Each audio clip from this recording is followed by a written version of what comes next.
근데도 보통들 처서가 되어지면 거위가 쑥 부러진다 그랬는데 처서의 위력도 이제 별로 없는 것 같다고 그렇게 얘기를 합니다. 자, 그런데도 불구하고 이 더위 속에서도 하나님 앞에 예배를 드리러 오는 우리 하나님의 백성들은 참으로 대단합니다. 아마 하나님이 보셨으면서 아우 예쁘다 그런 제 생각입니다. 하나님이 여러분들을 보시면서 그래도 예쁘다. 이 더운데 남들은 다른 곳을 찾아다니는데 그래도 꾸역꾸역 하나님 앞에 예배드리러 오는 여러분들은 하나님이 무지무지하게 사랑하실 것이 분명합니다. 믿으십니까? 지난 한 주간 동안에 이제 휴가 아닌 휴가를 다녀왔어요. 주일날 밤에 차를 몰고 강원도쯤 가면 좀 시원할 것 같아서 형수님이 계신 곳으로 차를 몰고 갔습니다. 그리고 이제 그곳에 숙소를 정하고 이틀 밤을 자고 왔는데 덥더라고요. 산 밑에도 덥고 어디를 가든지도. 그래서 제가 지난번에도 얘기했듯이 제일 시원한 곳이 한 곳이 있어요. 어디죠? 제일 시원해. 어디 여기 가고 저기 가도 다 더워. 그냥 차 안이 제일 시원하더라고요. 그런데 사람들은 그 시원한 것을 벗어나서 땀을 뻘뻘 흘리며 여기저기를 찾아다니고 있습니다. 어쩌면 휴가는 휴가인데 덥고 습하고 또 땀 흘리는 그런 휴가가 아닌가 생각되어지기도 합니다. 우리는 그렇게 지내고 있는데 바울은 어떻게 지냈느냐 하면 예수 그리스도를 증거하다가 붙들려서 감옥에 들어갑니다. 사도행전을 읽다가 보면 사도행전 속에서도 사도 바울이 4번씩이나 옥에 갇혔던 기록이 성경에 있습니다. 이제는 16장에 보면 빌립보에서 그랬고 21장에 보면 예루살렘에서 그랬고 23장에 보면 가이사랴에서도 그랬고 28장에 보면 로마에서도 이제는 감옥에 갔던 기록이 바로 바울의 삶의 한 부분입니다. 그런 가운데에 바울은 옥에 갇혀서 이제는 하나님의 사람들에게 편지를 씁니다. 바로 오늘 빌립보 교인들에게 쓴 편지가 오늘 본문 속의 기록입니다. 이렇게 사도 바울은 감옥에 갇혀서도 열심히 예수 그리스도를 증거하는 삶에 살고 있는 빌립보 사람들에게 편지를 합니다. 자신이 감옥에서 언제나 풀려날지 알지도 못하고 어쩌면 죽임을 당할지도 모르는 그러한 정말로 위태하고 불안한 그리고 두려운 상황입니다. 그런데도 불구하고 바울은 거듭 오늘 본문 속 18절에 보면 기뻐하라 이렇게 말씀합니다. 이게 옥 중에서 어떻게 자기의 앞날을 알 수 없는 상황 속에서도 기뻐할 수 있을까? 무엇이 감옥의 두려움을 기쁨으로 바꾸었을까? 그 이유는 다른 데 있지 않습니다. 모든 환경과 형편과 여건이 좋아서가 아니라 그런 상황 속에서도 확실한 믿음이 있었기 때문에 그렇다는 말씀입니다. 질문합니다. 난 고난이 좋아? 하시는 분 혹시 계세요? 난 고난이 좋아? 아마 고난을 좋아하는 사람은 세상에 아무도 없을 것이 분명합니다. 매주일마다 우리 윤집사님이 저에게 이렇게 마시는 차를 이렇게 담아주셔. 이거를 이렇게요. 한가득 있던 것 중에서 이렇게 마시고 이만큼 지금 있어요. 자, 여기 가득 있던 것을 제가 이렇게 마셨는데 얼마큼 남았어요? 한 반 정도 남았어요. 여러분, 이 남은 반의 이 물 보고 무슨 생각을 하고 있습니까? 벌써 반이나 먹었어? 라고 생각하십니까? 아니면 아직도 반이나 남았어? 라고 생각하십니까? 어느 편이 있을까요? 우리는 어떠한 처지와 환경 속에서도 우리의 삶의 모습 그 어떠한 고난을 만났다고 한다면 우리 그리스도인들은 그 고난의 상황을 과연 어떻게 받아들여야 할 것인가 하는 겁니다. 바울은 정말로 예수 그리스도를 증거하다가 붙들려 고난을 당합니다. 그러나 그 고난을 고난으로 여긴 것이 아니라 오히려 기쁨으로 여겼고 오히려 그 고난조차도 복의 통로로 사용하시는 하나님의 능력을 믿기 때문에 그는 오히려 옥중에서도 기뻐하고 기뻐하라고 말씀하고 있는 것입니다. 바로 이런 믿음이 고난과 고통을 기쁨과 감사로 바꾸어 놓은 것입니다. 오늘 본문 속에 12절의 말씀을 다시 한번 우리가 보도록 합니다. 12절입니다. 시작. 형제들아, 내가 당한 일이 도리어 복음 전파에 진전이 된 줄을 너희가 알기를 원하노라. 사도 바울이 옥이 갇혔는데 오히려 그 갇힌 것이 그 메인 것이 어떻게 복음의 진전이 되었는지를 너도 좀 알아. 그렇게 생각을 하라는 겁니다. 붙들린 것이 오히려 복음 진전이 되어지는 것으로 너희도 알라고 말씀하고 있는 겁니다. 바로 전화 위복의 놀라운 역사가 있음을 이야기하고 있는 겁니다. 비록 자신은 감옥에 매여 있지만 하나님은 그 매임조차도 오히려 복음 진전이라고 하는 결과로 나타나게 하실 것을 확신한 고백이라는 겁니다. 너희도 좀 그렇게 좀 알아. 내가 붙들린 것으로 끝나는 것이 아니라 오히려 그 붙들림이 오히려 복음 진전의 길이고 복음 진전될 수 있었음을 너희도 알 것을 그렇게 말하고 있는 겁니다. 요즘에는 기술이 발달해서 배들도 뒤에 이제는 모터를 달고 쉥쉥 잘 다닙니다. 그런데 그 모터가 없었던 옛적에는 이제는 돛을 달고 바람을 이용해서 배를 운행했었던 적도 있습니다. 자, 그런데 바람이 불지 아니하면 그 도배는 앞으로 나아갈 수가 없습니다. 고난이 곧 바람이 있어야 도배는 앞으로 이제는 항해를 할 수 있습니다. 요즘에 우리 성도들 가운데 우리 야구 좋아하는 분들 계세요? 야구 좋아하시는 분 혹시 계세요? 두 분밖에 계시요. 야구 별로 안 좋아하시나 봐. 야구가 뭔지 혹시 아시죠? 공을 싹 던지면 저기서 타자가 방망해가지고 딱 때려서 9명이 서 있는 그 사이로 싹 빠져나가든지 아니면 경기장 바깥으로 이렇게 넘어가든지 하면 홈런 되어지면 점수를 얻는 그러한 경기도 잘 알아요. 그런데 투수가 타자로 하여금 공을 치지 못하도록 아예 빠른 공을 던지기도 합니다. 어떤 선수는 150km 이상의 빠른 속도로 공을 던지기도 해요.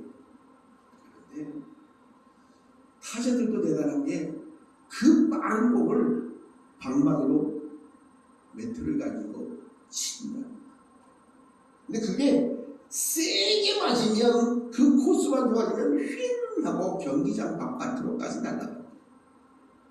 관중들이 앉아있는 그 펜스 바깥으로도 날아갑니다. 멀리 보내려면 더 세게 더 강하게 이제는 공을 때려야 한다.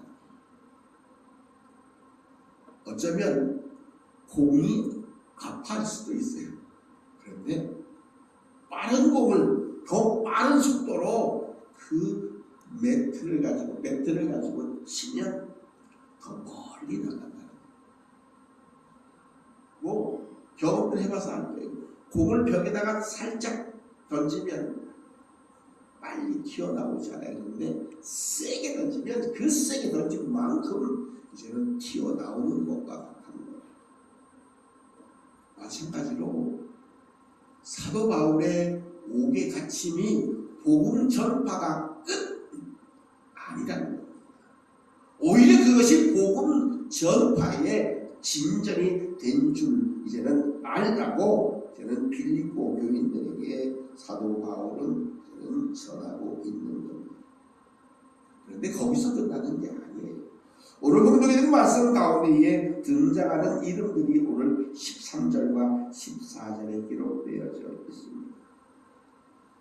여러분은 나의 맴이 그리스도 안에서 모든 시위대 안과 그 밖의 모든 사람에게 나타났으니 형제 중 다수가 나의 맴으로 말미암아 주 안에서 신뢰함으로 겁 없이 하나님의 말씀을 더욱 담대히 전하게 되었느니라 라고 성경은 그렇게 말씀하고 있습니다.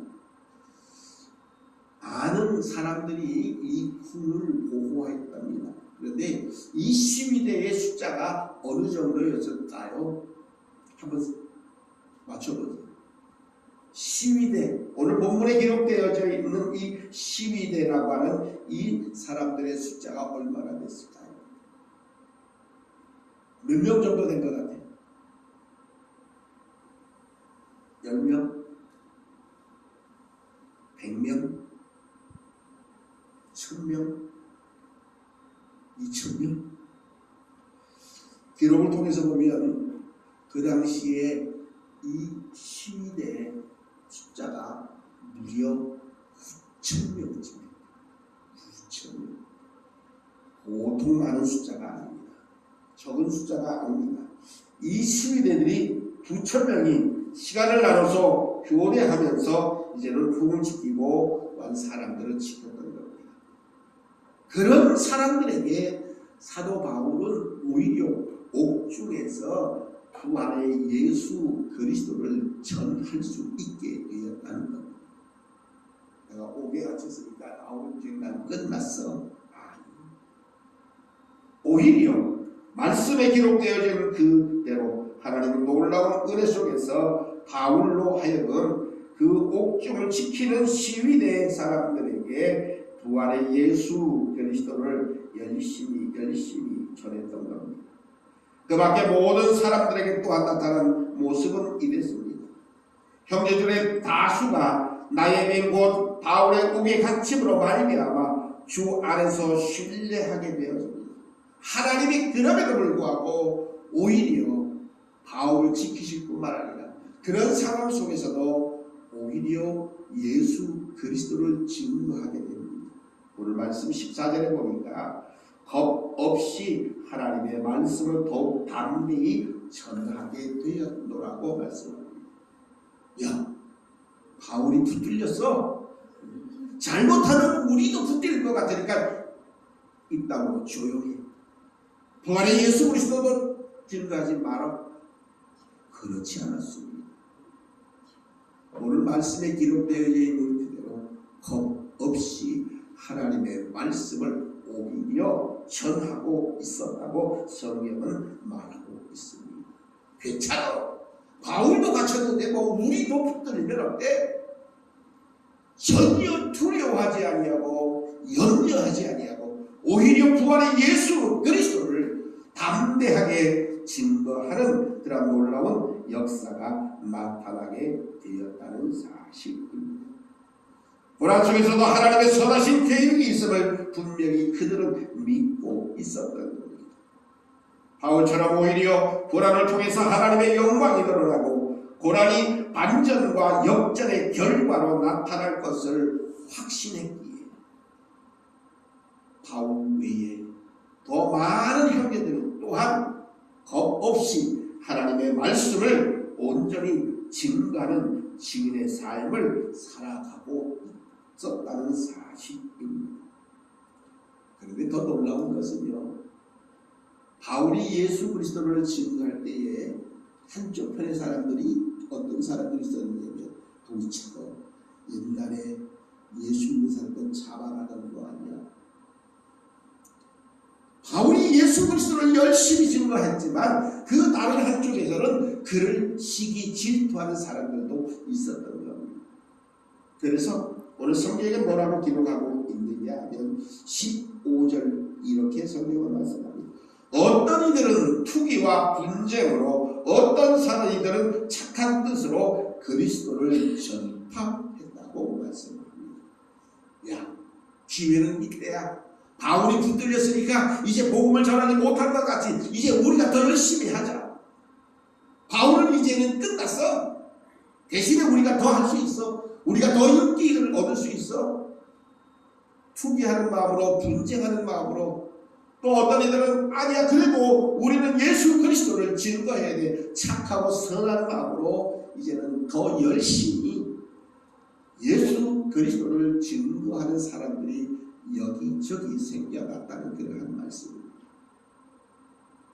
위기가 위기로 끝나는 것이 아니라 오히려 그 위기는 오히려 놀라운 기회가 되어져서 더 많은 사람들이 때로는 투기하는 마음으로, 때로는 시기하는 마음으로, 때로는 선한 마음으로 부활의 예수 그리스도를 더욱더 열심히 증거하고 있음이 성경의 또한 증거입니다. 11절에 이들은 내가 복음을 변증하기 위하여 세우심을 받은 줄 알고 사랑으로 하라. 그들은 나의 매매 괴력을 더하게 할 줄로 생각하여서 순수하지 못하게 다툼으로 그리스도를 전파하는 이들도 있었던 것. 이제 기회는 이때다. 내가 더 인기를 얻어야지.